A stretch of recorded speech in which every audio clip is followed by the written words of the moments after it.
Well, our first guests are Séamus Begley, August Breanndán Begley. Oh, lovely.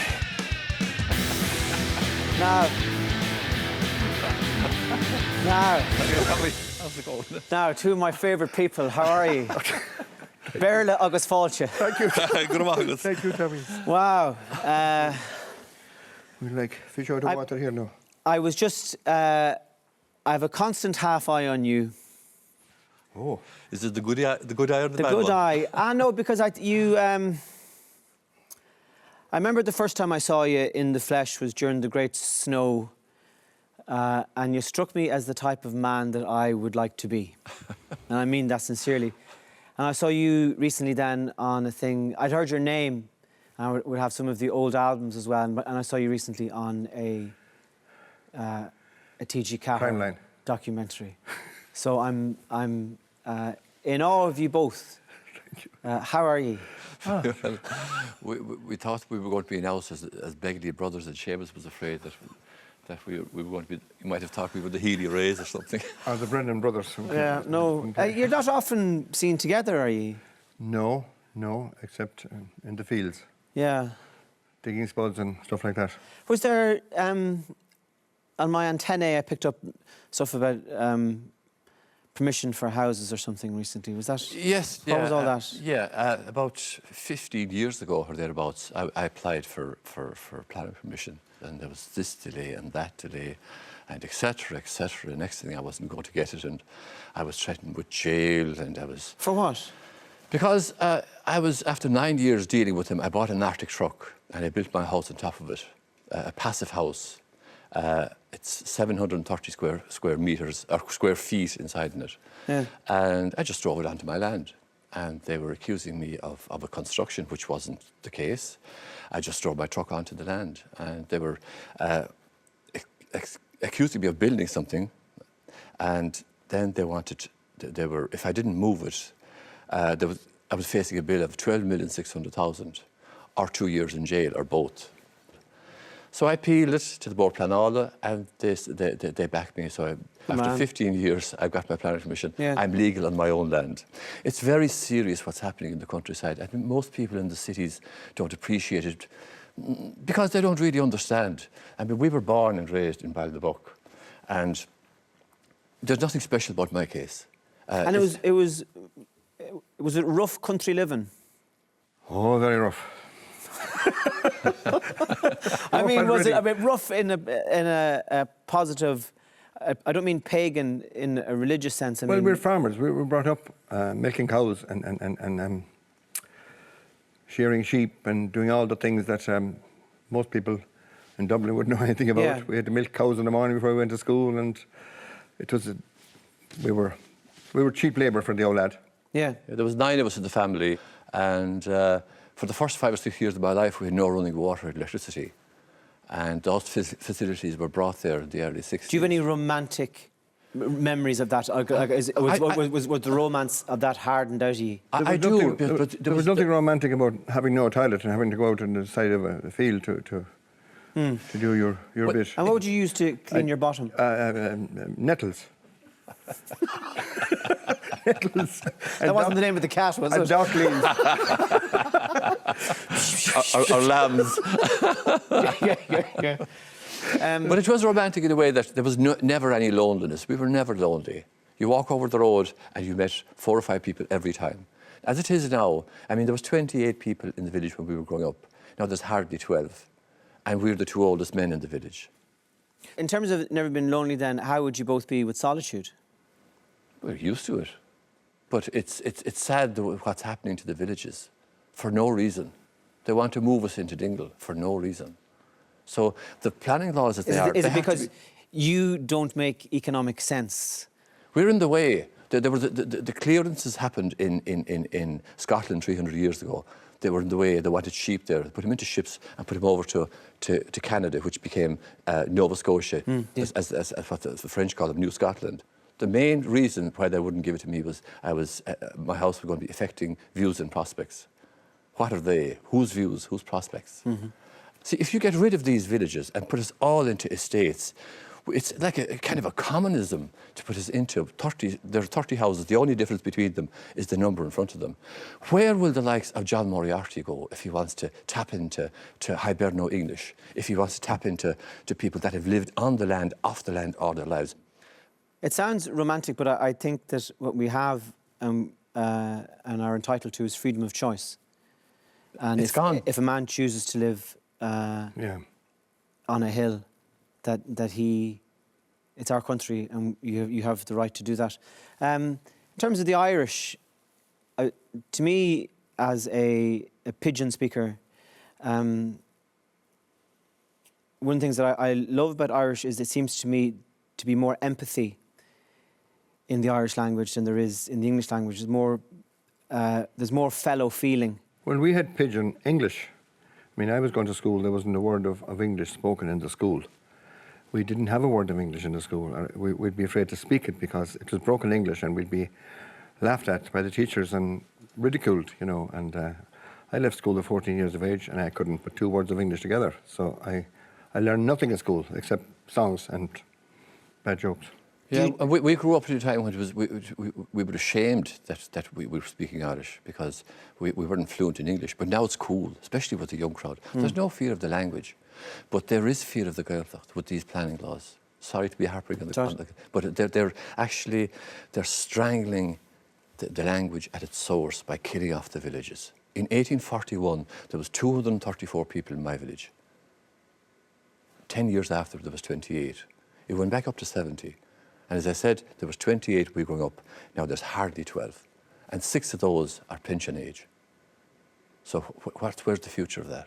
So it's the lungs of the language, these villages. Yeah. If you can't go to the Gaeltacht if there's nobody in there. You've brought the heads of the town planners in bags with you. That's what I'm guessing. Well, this box had a fold yesterday. Oh my goodness. This is the fold. Wow. Look at that. Where'd you get that? Smith's? And it's actually designed by Michael O'Leary and Ryanair because it fits. Ah, right. I put mine into the washing machine and it shrank. And there's a man from Japan living in Florida, Utaka, and that's his brand. This is this Thai accordion, but he puts reeds into it and makes it. That looks like you're very limited the amount of notes you can reach. Yeah. It's as limited as my brain. Just I have 4 fingers, and that's enough. 4 buttons will do me fine.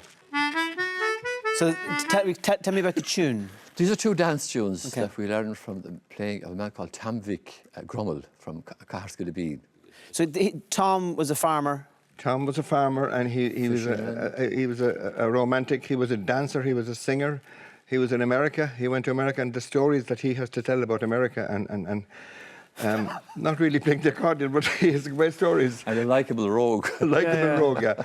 But he had a beautiful style for dancing. He would make you dance. He had this beautiful rhythm to his music. He'd make you jump up on the floor, and I hope we do the same to you now. Well, Lana Reigs. Okay.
Jesus, that's mighty.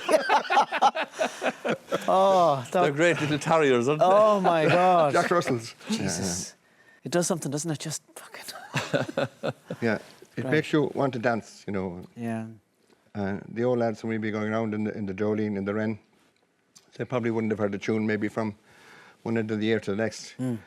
And they would, the minute they'd hear the music coming up the bulla, as they up the yard, they'd open the door and they'd be out on the floor dancing. They'd woman of the house and the man of the house, and they'd dance with whatever dancers we would have, and it's great. We'll be doing it again this year, I hope, in the Jolene. Wow, great. In terms of the Irish, do you dream in Irish? I think I do, yeah. Most of my nightmares have been English. I dream in Irish, yeah. Would you dream in Irish? Oh, I think I would. I think I would. Yeah. In fact, if this conversation was Asgaelan, I think I'd be way more at ease. Really? Yeah. Well, the experiment we'll try is that I'll ask you the questions in English and you can answer them in Irish. All right. If that would please you. Are you getting to play as much music now as you have before in terms of all the restrictions we've had to live with? Well, ní las mó. Séamus Breanndán Portugógi baile. Bhaile maigin héin. Mar tá leisan na hím síos agus Portahemin fe chúg dámatí. Tá mar dagan na curisteachrum, sta Séamus Portugógi nárán. Braham knasahige me héin. Ach ní bid Séamus í mohinéach beidir chorí go do bis le chélas go bach rodaigir siúla gesin. Gus yon siaras haim bis Portas fe cúpla deach go na hauta. Ja, maar tá síbín bega gomsa neclis dig Shanna Vahan ba agus ginimir tig ceol da síbín agus tá bín cúpla can Guinness again agus cúpla deach agus na bhín Machlán timppel bín sé timppel go minic agus bín sesiún ceol again agus gléimiid isteach na córsan. Nádar a mód inne bhfuil cadagan hút isteach an níis ach na bhín ein ceoltóirí timppel bín sesiún ceol again mar amach san bhí has ar mewd. You've both been playing music all of your lives. I'm curious about where the adventure is in trad. Where's the new ground for ye with the music? Where's the unknown? Nuair a haimman tú píosa ceol, ní dólam tríalann tú heimiid defriúil na haon uid. Agus sin sais fionachtain a gúin tú dólar istí go dagan na haon. Agus chomáile sin má haimman tú deanta ceoltóid nó is fionachtain nó é sin. Sa córá sé ceol, tá me chaverta gine séimiid le chéile. Tá bíad a caint le chéile níos bheith ceol ar leithegin. Tá mí caint le chéile so tá caint ar leithegin. Tá mí caint le Séamus bheith caint ar leithegin. Nar a haimíad bín ceol ar leithegin. Okay, so are you saying that in the way that people use the same words over and over again, but they're able to communicate to one another, people can use the same music, but it means slightly different things in slightly different situations? Yeah, that's the journey. That's the journey. And some people think that you play the same tune over and over again the same way, but you're trying not to do that. You said when we were locked in the big... Locked in the big snow. You said a thing that stayed with me. I don't know if you remember it. You told me a story about how there was when you're in the boat at sea and was it the Camino rowing trip you took down as far as the Bay of Biscay? I'm remembering all of this correctly now, but I remember what you said. You were thrown overboard and you thought you were going to die. And the story you told, and the story doesn't have to be absolutely factually correct for it to have had an influence on me, but this is the story you said. I was in the water and I thought I was going to die. I had that sensation of looking back over my life and I was glad of all the nights I went out and got drunk. That's true. Well, God rest him, we lost Danny that day. It was in 2017 on the border between Spain and Portugal, and we were Daddy was gone, and we were slowly heading for the beach. And I got the notion of all the mad things I did in life. I said, Jesus, am I glad I did all those? And I said, if I reach that beach in there, that's one thing I won't give up, because I mean, sometimes having a few drinks and being in the heart of music and dancing. That's when you're really alive. And was it John O'Donoghue said, or he quoted somebody, that on your deathbed, what you regret the most is not what you did, but what you didn't do. And that day, I didn't feel I had not anything much left undone. But if I was going to make it I was going to keep going with it. Would you feel the same way, Séamus? I try not to think of death. I've had many probably close calls with tractors and machinery and stuff like that. And I only went out to the sea, out in the sea once, and I said, that's it. I'm not going out there again. I'll stay on the dry ground, even though the ground wasn't very dry. I was frightened of the sea. I'm frightened of water. I can't even swim. I've tried 100 times to swim, and the minute I get water in my face, I just completely freak out. And this fella coming up today jumped into the feckin' Shannon. God almighty. Jumped into go to the knee. In Glyn, and I said, he said, will you jump in? I said, if I jump in, I won't be intended to come out. But that's the way we were raised. We weren't allowed near the sea.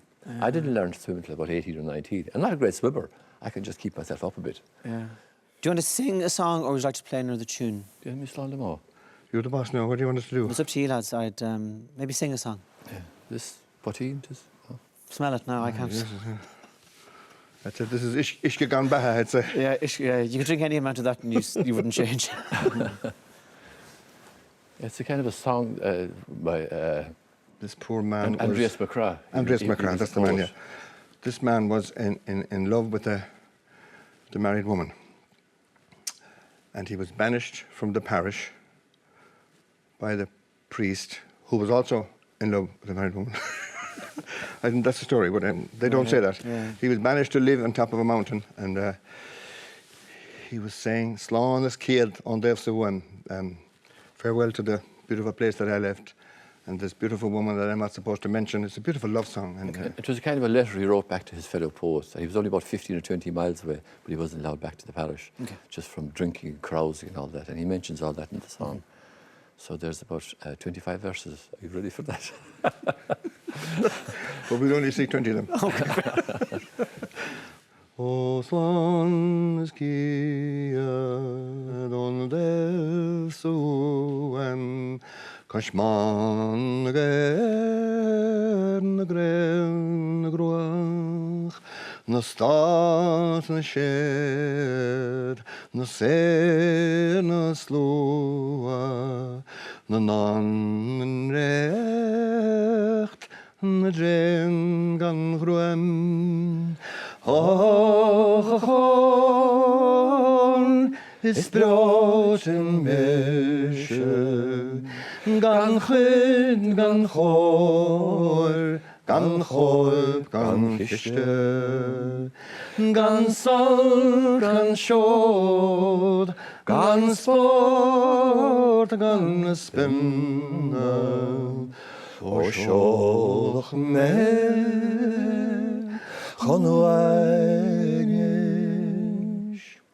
Slán da wish, da bevum, da monageler, da skev da snuam, da gal, da gel, da gem, da guart, da brask, da blem, da men, da moam.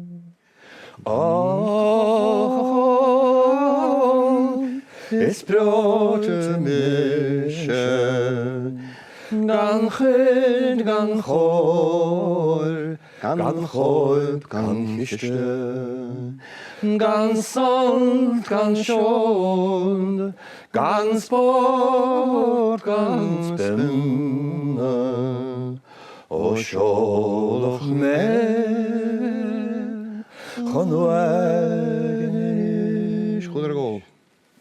Wow, fair play. We don't Thanks, lads. We don't want to bore our audience. Not at all.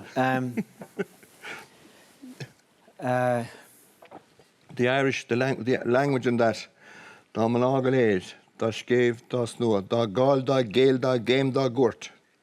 That language is gone. That old Irish is completely gone.